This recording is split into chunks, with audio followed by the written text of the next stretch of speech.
Hey everybody, this is Miss Atia Towns. I'm coming at you with another edition of What Am I Reading Wednesday. This week's book, Trashy mass-produced romance novels. Of course, my favorite. But this time we've got vampires. Ooh, I love a vampire. This book is Once Burned by Jeaniene Frost. And Miss Jeaniene, I'm sorry for the late notice because I know I just hit you up like earlier this afternoon, but I'm sorry. I was my mom's coming in town, okay? Give me a break. So anyway, let me read the back of the book. She was a mortal cursed with dark power. After a tragic accident scarred her body and destroyed her dreams, Layla never imagined that the worst was still to come. A terrifying ability to channel electricity and to see a person's darkest secrets through a single touch. That's fucking terrible.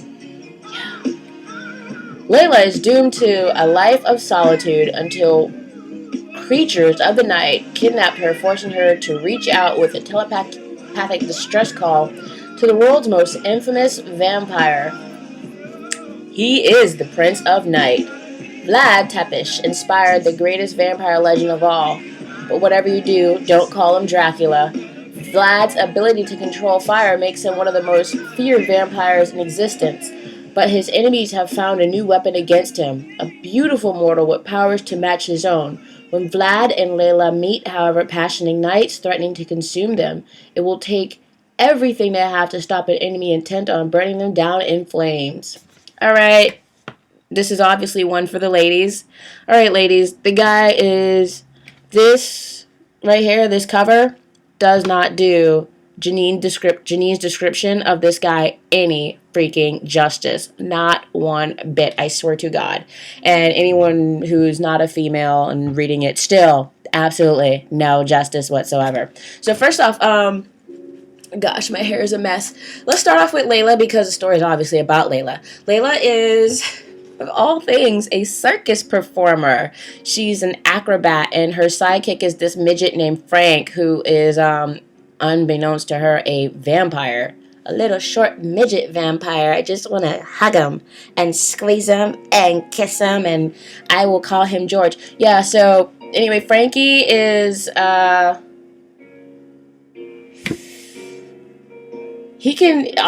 vampire. He can see that she is exceptionally gifted and found ways to help her adjust to her condition, which with her condition, her actual power is twofold.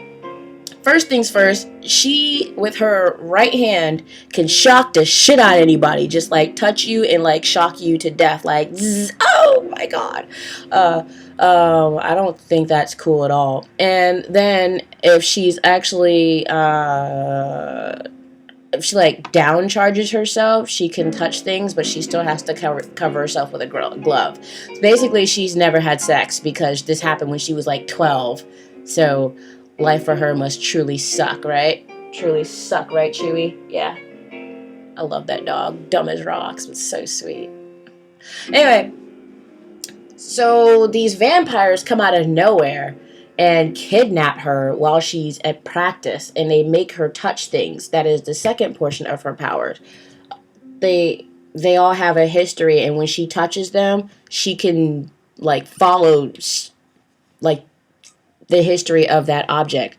So they gave her knives, they gave her clothes, rings and stuff. She got to watch people, the last person who touched it, watch them die and stuff. And it's not even just the last person who touched that object. It's every person who touched that object, all their history. She could actually trace that person's essence back to whatever they did and sort of like piggyback onto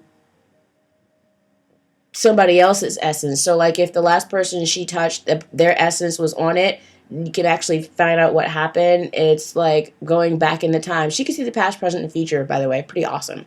So the way she did that, how she found this guy was, they're like, we're looking for the dude that killed this guy, and apparently that guy was burnt to death, which she had to live through that. So that kind of sucks, but as she went through the guy who crisped him up like, you know, deep fried chicken, the guy, she found him, and creepy as it is, he can sense her. So they had this whole conversation, and where she explained that I am being held hostage. Somebody come save me. And then we spend the rest of the book believing that, oh my God, she really is having sex with Dracula. And he finds the shocks that she shocks him all the time, and he finds it arousing. Wow. Kinky. Yeah, really, really kinky.